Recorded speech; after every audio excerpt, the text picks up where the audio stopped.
Merci beaucoup, Pasteur Gaston.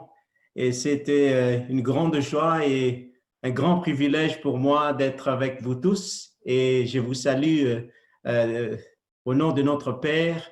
Bon sabbat à tous. Et c'était une expérience, et c'est encore une expérience merveilleuse d'avoir été avec nous et qu'on est ensemble dans le Seigneur, dans la parole de Dieu, dans la lecture de la Bible et aussi dans la prière. Merci beaucoup et merci encore une fois que le Seigneur nous bénisse.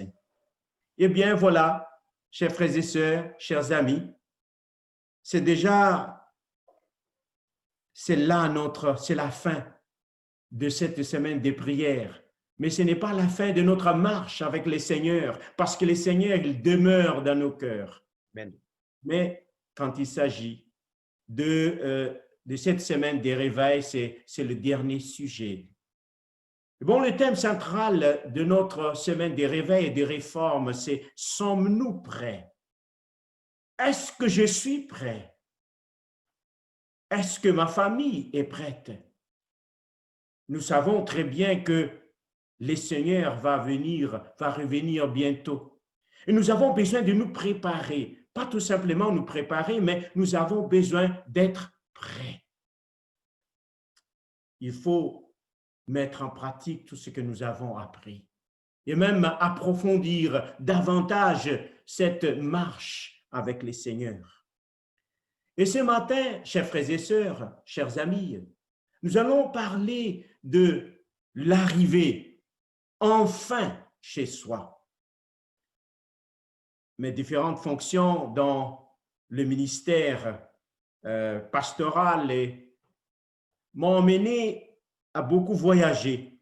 Et après un long voyage, c'était toujours bien de retourner chez soi. Et nous aussi, nous avons ces voyages. Nous avons ces trajets spirituels. Et nous avons besoin d'arriver à la ligne d'arrivée. On a parlé de la course. Il ne s'agit pas de commencer tout simplement la course, mais il faut achever, il faut finir la course. Et ce matin, nous allons voir comment poursuivre avec persévérance cette course. Et que nous, enfin, nous allons arriver chez nous. Je vais parler aujourd'hui de notre voyage. Mais avant cela, j'aimerais vous inviter encore à incliner vos têtes pour la prière. Seigneur,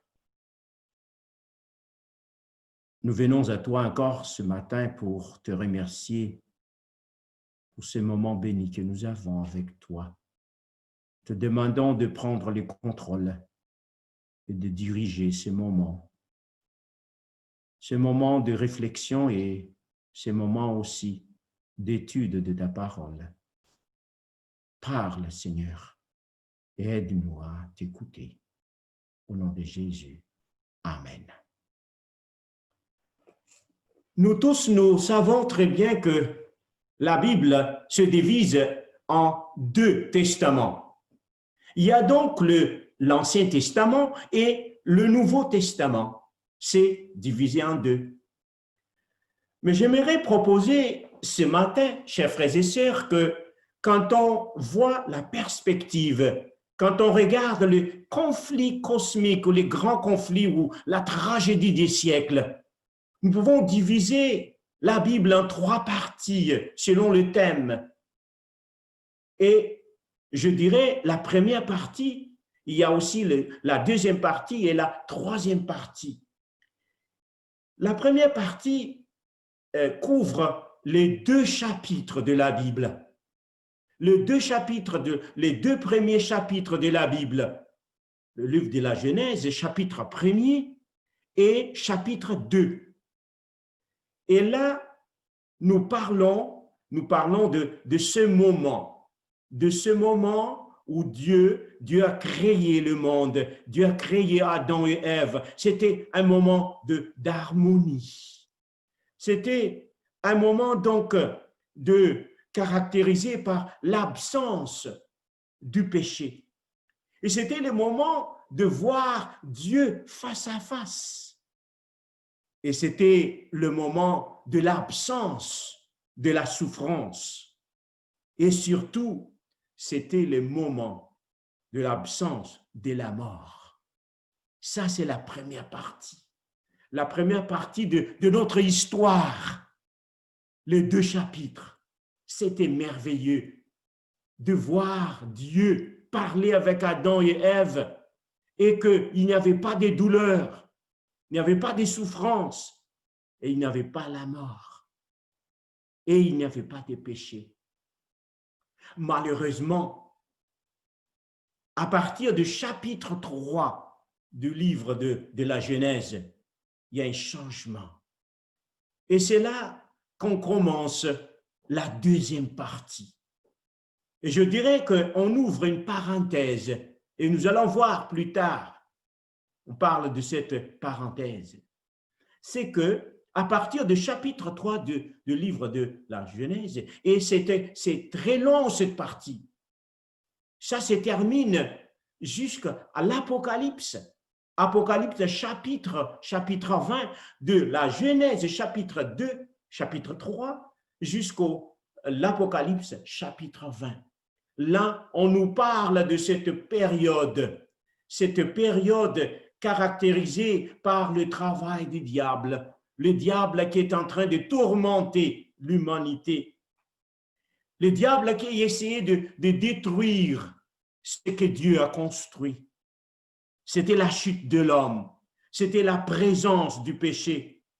Et l'homme, à cause de cette présence du péché, l'homme ne voyait plus Dieu face à face, sauf rarement pendant cette longue période. Et la présence de la souffrance, des douleurs, des pleurs pendant cette période. Et oui, tout au long de cette période, et nous sommes encore dans cette période, il y a la présence de la mort. Et nous voyons le coronavirus, c'est dans cette période, la souffrance. Et puis, la troisième partie va fermer maintenant cette parenthèse. C'est à partir de l'Apocalypse chapitre 21, c'est-à-dire les 2 derniers chapitres de la Bible. Première partie, les premiers chapitres de la Bible, les 2 premiers chapitres. Et puis, la deuxième partie, c'est cette longue période. Et la dernière partie, ce sont les 2 derniers chapitres de la Bible, à savoir Apocalypse, chapitre 21 et chapitre 22.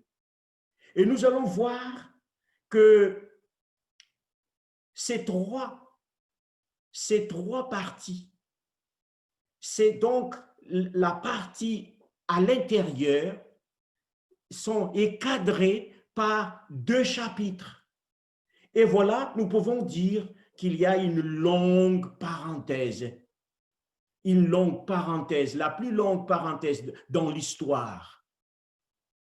Et que les 2 chapitres du livre de la Genèse, ensemble avec les 2 chapitres de l'Apocalypse, nous voyons que ce qui s'est passé dans les premiers 2 chapitres, on le revoit dans les derniers 2 chapitres.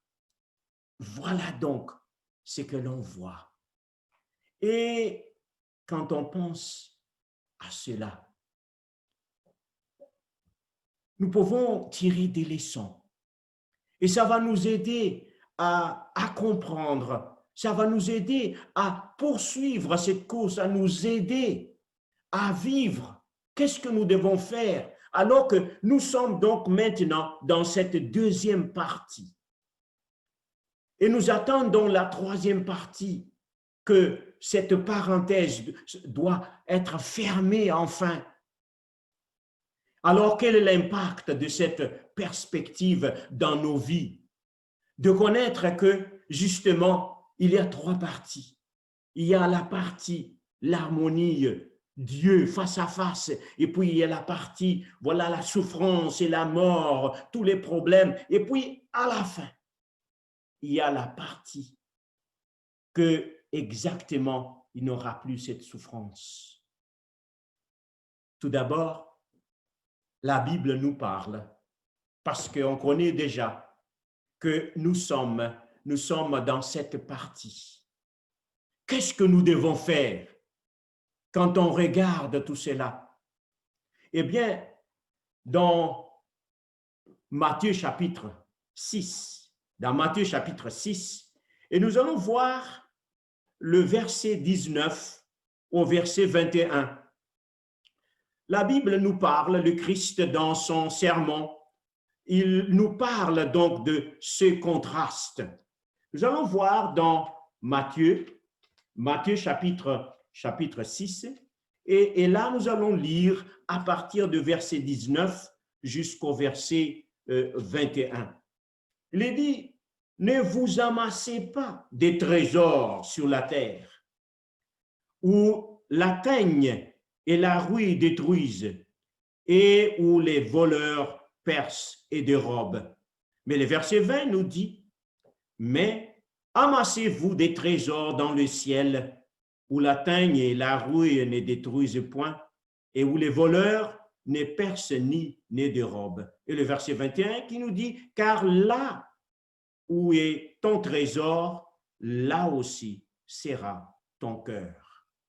Donc voilà, on nous parle ici de ces deux aspects.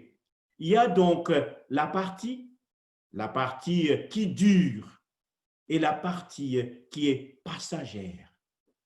Et nous allons lire encore dans 1 Jean cette fois-ci, 1 Jean chapitre 2 et le verset 15 au verset 17. 1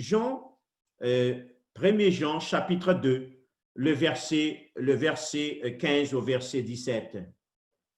N'aimez point le monde, ni les choses qui sont dans le monde. Si quelqu'un aime le monde, l'amour du Père n'est point en lui.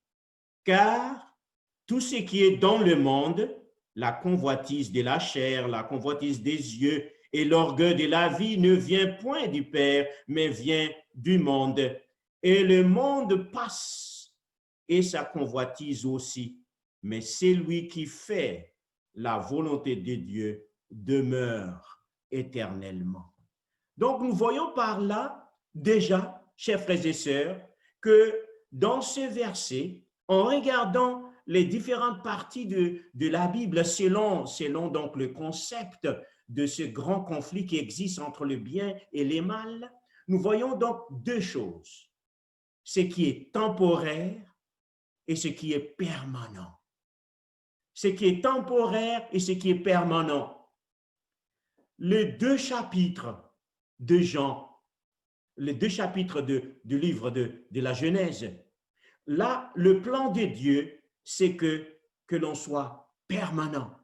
Ce n'était pas dans le plan de Dieu qu'on meurt. Ce n'était pas dans le plan de Dieu qu'on vive dans la douleur, la souffrance. Mais pendant la deuxième partie, il y a donc cette souffrance. Mais aussi, c'est ça la bonne chose, c'est que cette partie, même si c'est long, ce n'est pas la partie permanente. C'est la partie temporaire, que ça va être terminé. Ça ne va pas durer. Et dans 2 Pierre, chapitre 3, il est bien clair que ça ne va pas durer. Le moment de souffrance, même si c'est une longue parenthèse, il y a les 2 chapitres tout simplement, le chapitre 2 du livre de la Genèse, il y a les 2 chapitres du livre de l'Apocalypse.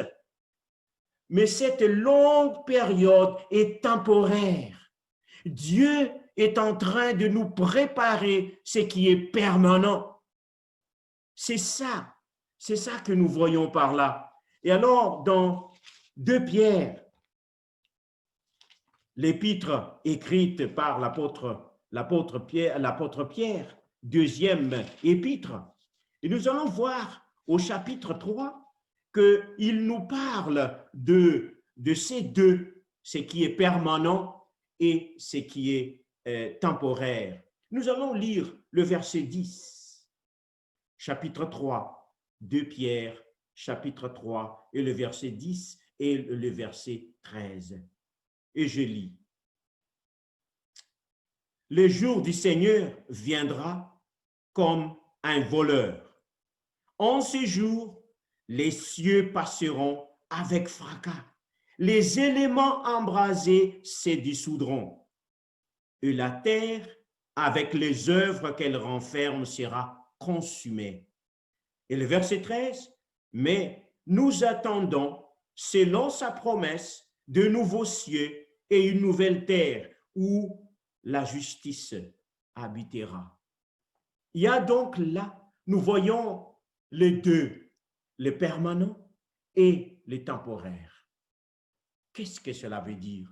Vous voyez, il y a, quand on regarde, par exemple, si on a un passeport, il y a une date d'expiration. Et quand on achète aussi une nourriture, et là, on voit aussi de conserve, on voit aussi la date de péremption. On voit qu'on ne doit pas consommer cet aliment au-delà de cette date. Et puis, les passeports ou bien la carte d'identité ou une autre carte, il y a la date d'expiration. Qu'est-ce qui se passe? Nous voyons par là donc, chers frères et sœurs, que tout ce que nous voyons maintenant, tout ce que nous voyons dans cette période, la deuxième partie de l'histoire de ce monde, il y a une date d'expiration. Et ce qui est au-delà, c'est ça qui est permanent. Donc, la première des choses, c'est que nous devons faire, nous devons revoir notre priorité. Qu'est-ce que nous devons faire? Bien des fois, chers frères et sœurs, nous sommes en train d'investir sur ce qui est temporaire et oublier d'investir, de nous investir sur ce qui est permanent. Et c'est ça, ce que le diable est en train de faire. Il essaie de nous inciter à passer beaucoup de temps et à négliger ce qui est permanent et passer du temps avec ce qui est temporaire. Bien sûr on doit travailler, on doit faire le nécessaire pour se nourrir et pour vivre.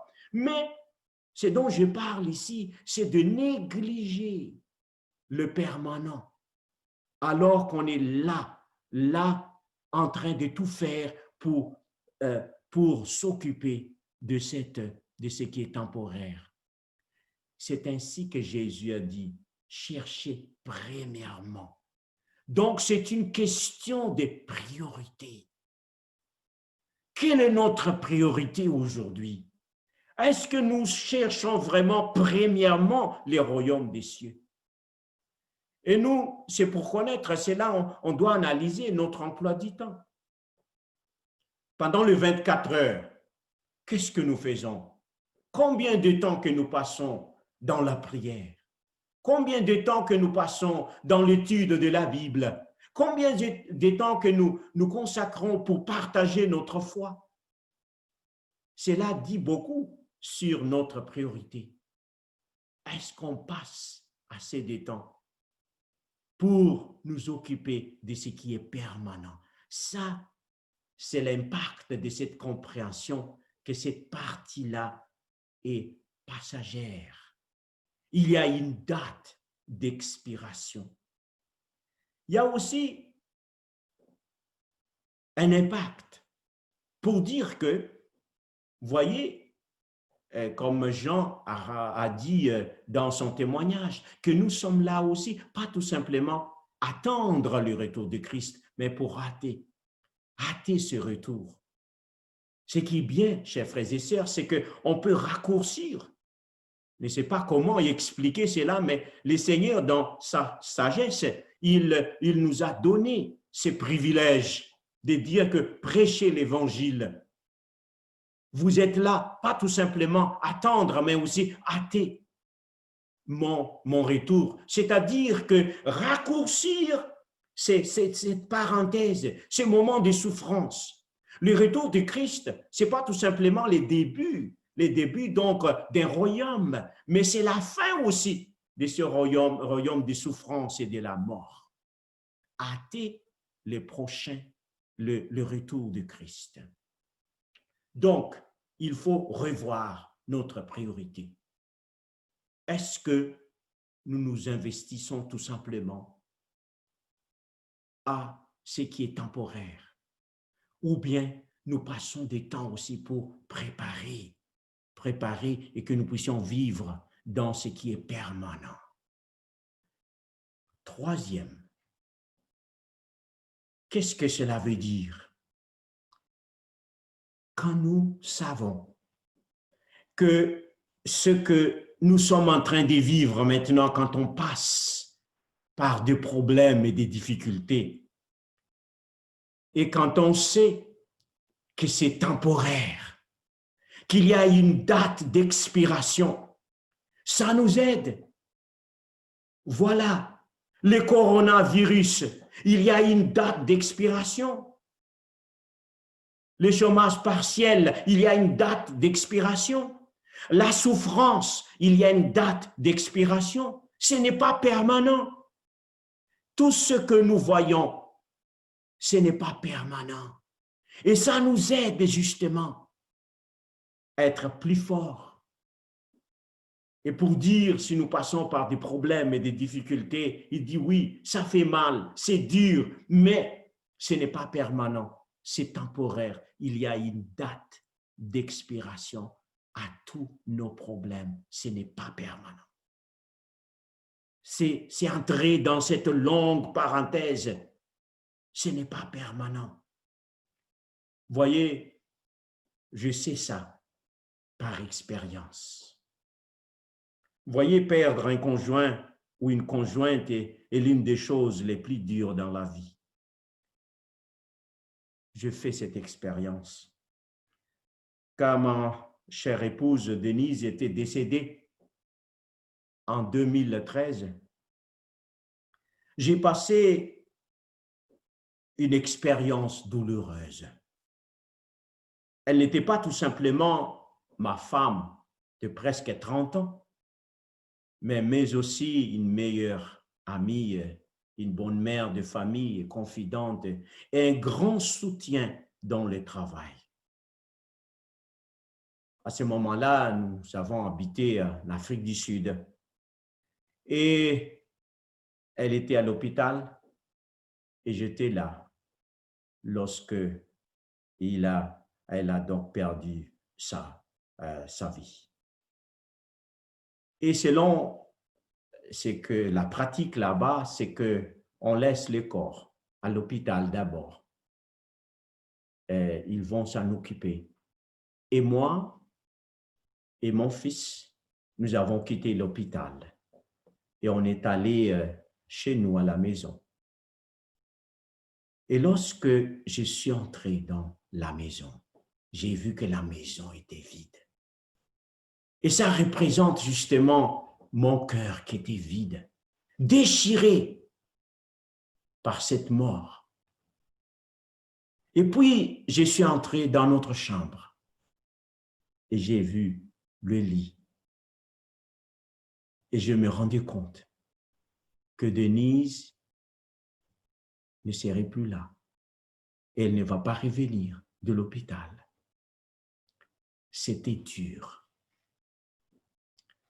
Et là, le lendemain, après quelque temps, nous étions allés dans l'endroit pour voir son corps, sans vie. Et devant ces corps sans vie, là, c'était un test, si je crois vraiment en la résurrection. Là, ce n'était plus la théorie, ce n'était plus l'enseignement intellectuel ou théorique, mais c'était la pratique. Est-ce que j'ai cru vraiment la résurrection? Est-ce que je crois vraiment que la mort, c'est un sommeil? J'étais testé. Et quand je regardais ma chère épouse là, sans vie, alors j'ai demandé au Seigneur, est-ce que je crois? Et là, je me suis rendu compte que je crois. Que cette séparation est temporaire. Ce n'est pas permanent. Elle est en train de dormir, elle se repose. Et lorsque j'ai compris cela, mes chers amis, donc la douleur était encore là, mais c'était supportable. Parce qu'il y a l'espérance que cette parenthèse va être fermée, ça ne va pas durer. Et qu'un jour, je vais la voir encore. Elle se repose maintenant. Ce n'est pas permanent, cette séparation. C'est tout à fait temporaire. Et là, j'ai parlé avec mes 3 enfants. On a parlé de cette espérance. On a parlé que c'est temporaire, la séparation avec leur mère. Et nous 4, nous avons donc eu ce courage. Et même pendant l'enterrement, nous avons pu participer. Ce n'est pas qu'on ne l'a pas aimé, mais grâce à la compréhension que cette séparation, ce n'est que temporaire. Et on arrive à supporter le défi et les épreuves. Et après un moment, parce qu'on faisait tout ensemble en tant que famille, après un moment, on a décidé ensemble, donc, les enfants et moi-même, que je dois me remarier. Et voilà, le Seigneur a donné encore une femme qui aime le Seigneur, qui soutient. Et là, nous continuons à servir le Seigneur ensemble, en attendant les prochains retours de Jésus. Chers frères et sœurs, je ne sais pas vos problèmes. Je ne sais pas le défi que vous avez maintenant et la douleur et la souffrance que vous avez. Mais je sais une chose, c'est temporaire. Ce n'est pas permanent. Et c'est pour cela qu'il ne faut pas se décourager. Il faut poursuivre cette course. Chers amis, il ne faut jamais abandonner la course. Il faut tenir bon par la grâce de Dieu. Il faut avancer par la prière, par les études de la Bible. Et on doit se soutenir ensemble, mutuellement, pour cette course. Et un jour, nous les connaissons très bien, cette parenthèse de souffrance, de la mort, d'enterrement, des larmes, cette parenthèse va se fermer. Et chapitre 21 de l'Apocalypse et 22 nous parle donc de ce que le Seigneur a préparé pour nous. Dans 1 Thessaloniciens, nous savons très bien ce qui va se passer. Et ce sera bientôt par la grâce de Dieu. Un jour, les tombes vont s'ouvrir. Il est dit dans 1 Thessaloniciens chapitre 4, et à partir du verset 13, nous ne voulons pas, frères, que vous soyez dans l'ignorance au sujet de ceux qui dorment, afin que vous ne soyez affligés pas comme les autres qui n'ont point d'espérance. Et voilà notre espérance qui est écrite ici. Car si nous croyons que Jésus est mort et qu'il est ressuscité, croyez aussi que Dieu ramènera par Jésus avec lui ceux qui sont morts. Voici en effet ce que nous vous déclarons d'après la parole du Seigneur. Nous les vivants, restez pour l'avènement du Seigneur. Nous ne dévancerons pas ceux qui sont morts, car le Seigneur lui-même a un signal donné à la voix d'un archange et aussi de la trompette de Dieu descendra du ciel et les morts en Christ ressusciteront premièrement. Chers frères et sœurs, ça va venir. Et voilà ce qui va se passer. Uni de la taille d'une paume de main. On va voir là en haut. Et à ce moment-là, les tombes vont s'ouvrir et les morts en Christ, ils vont sortir de leur tombe. Ce n'est plus malade, mais tout à fait en santé, en pleine forme. Et nous qui sommes là, on les voit. C'est merveilleux, n'est-ce pas? Les êtres chers qu'on a enterrés, voilà, il y a la résurrection. Et en même temps, il y a quelque chose qui va se passer en nous si nous restons fidèles. En un clin d'œil, la Bible dit, on va être changé, transformé. Et voilà, les ressuscités, avec les changés, les transformer ensemble, cette famille des dieux terrestres. Maintenant, depuis Adam jusqu'à la dernière personne qui s'est donnée au Christ, ensemble, on monte. On monte. Et voilà, Jésus-Christ, avec les anges, ils descendent. Et nous montons. Vous voyez les mouvements, ils descendent et nous montons. Et là, ce qui est écrit ici, j'aime bien ce verset 17. Il dit, à la rencontre du Seigneur dans les airs. C'est là donc qu'on se rencontre, dans les airs. Et là, on fait un demi-tour d'après cela et on monte ensemble. La famille de Dieu céleste, Jésus-Christ avec les anges, dès qu'on se rencontre, on monte ensemble. Ensemble. Et là, la porte du ciel va s'ouvrir avec la famille de Dieu ensemble. C'est ça.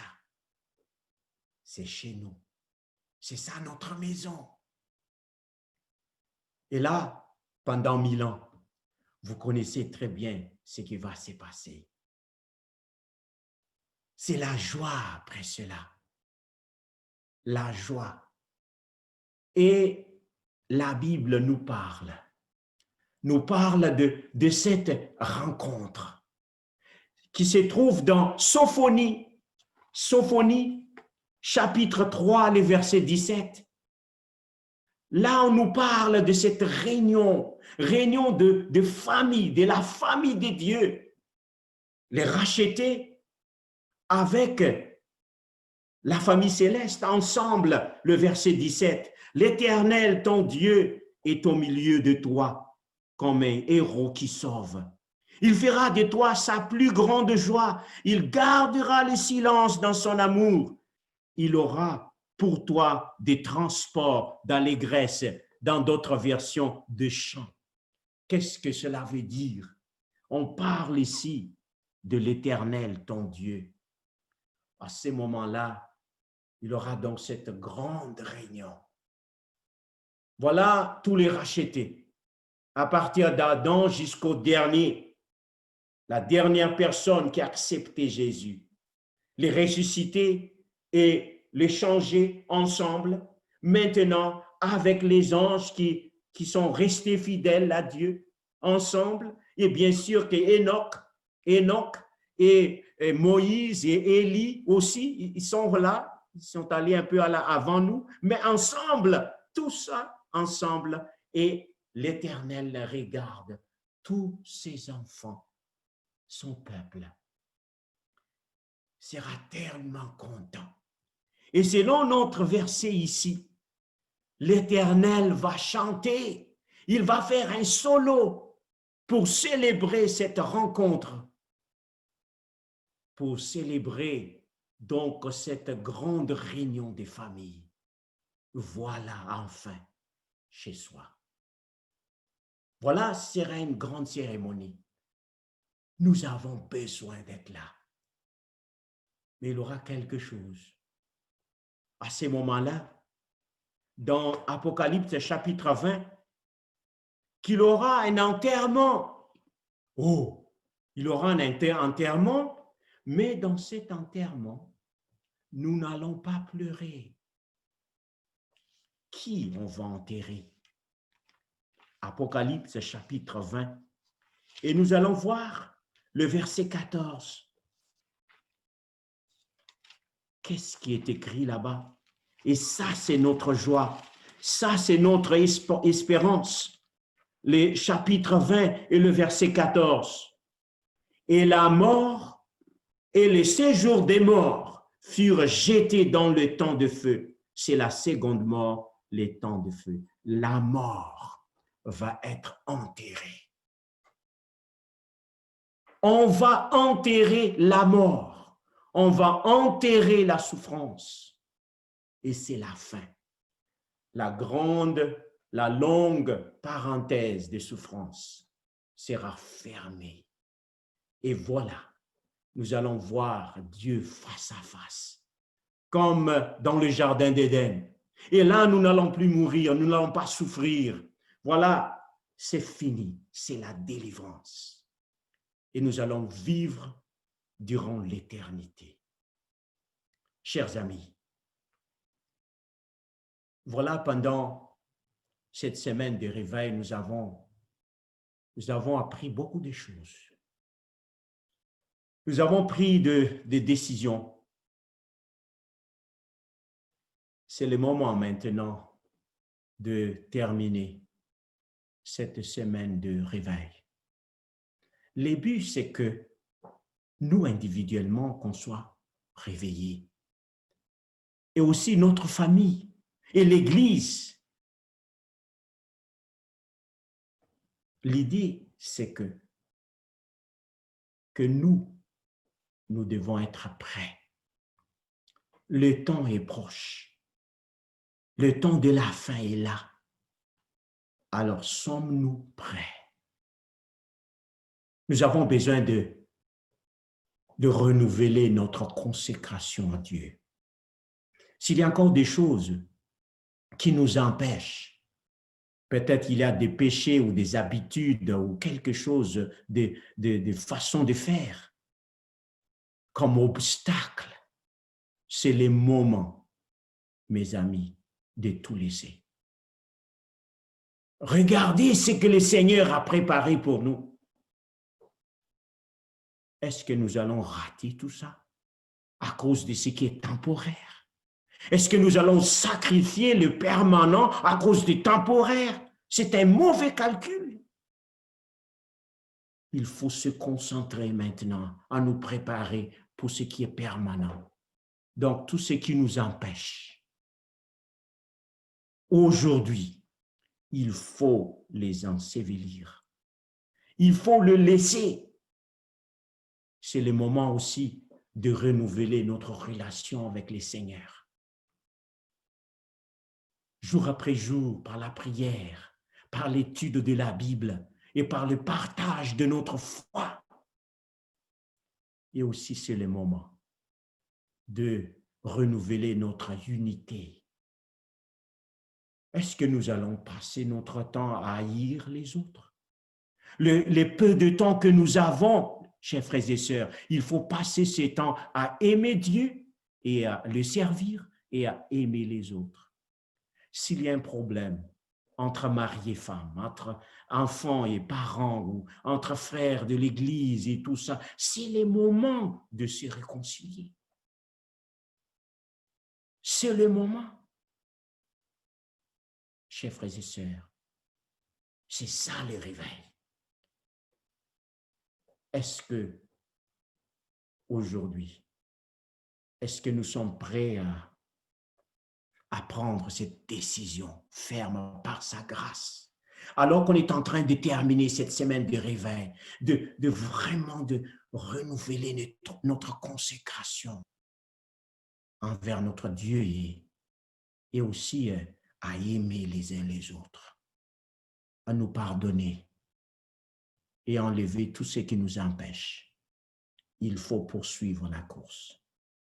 Est-ce que là, alors que vous êtes chez vous maintenant, vous attendez une voix, plus que cette faible voix que la mienne, c'est la voix du Saint-Esprit qui vous dit, avance maintenant, renouvelle ta consécration.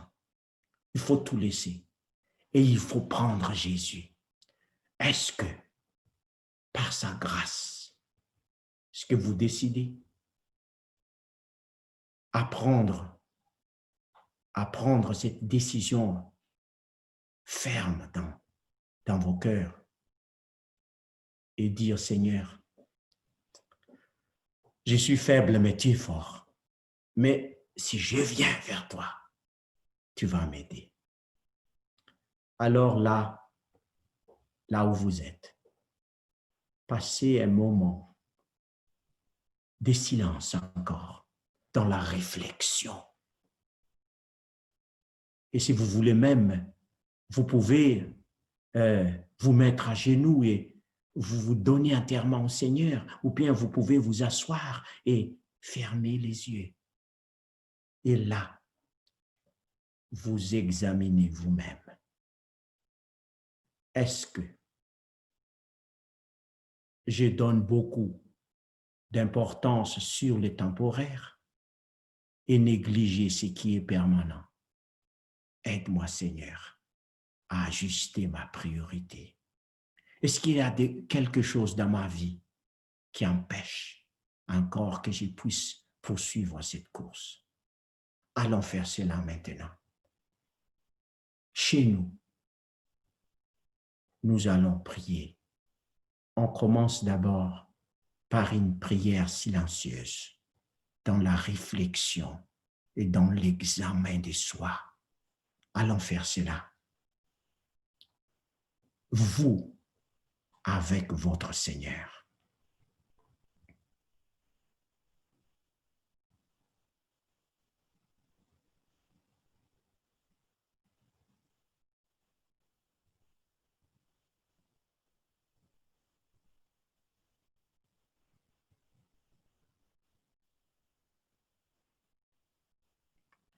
Seigneur, nous nous rendons compte que bien des fois, nous sommes tellement emballés de nous occuper tout simplement de ce qui est temporaire et nous oublions ce qui est permanent. Pardonne-nous, Seigneur. Et aujourd'hui, nous avons pris cette décision de tout laisser. Laisser ce qui nous empêche d'être très proche de toi et d'avancer par la foi. Seigneur, pendant cette semaine, nous avons fait ce chemin de réveil et de réforme. Seigneur, aide-nous à mettre en pratique ce que nous avons appris et que nous avancions jour après jour. Nous mettons tout entre tes mains, Seigneur. Et notre désir le plus profond, c'est que quand tu reviens, nous tous, sans exception, que nous soyons prêts et vivre durant l'éternité avec toi. Au nom de Jésus. Amen. Amen. Que le Seigneur nous bénisse et qu'il nous garde et que par sa grâce, nous allons vivre avec Jésus durant l'éternité.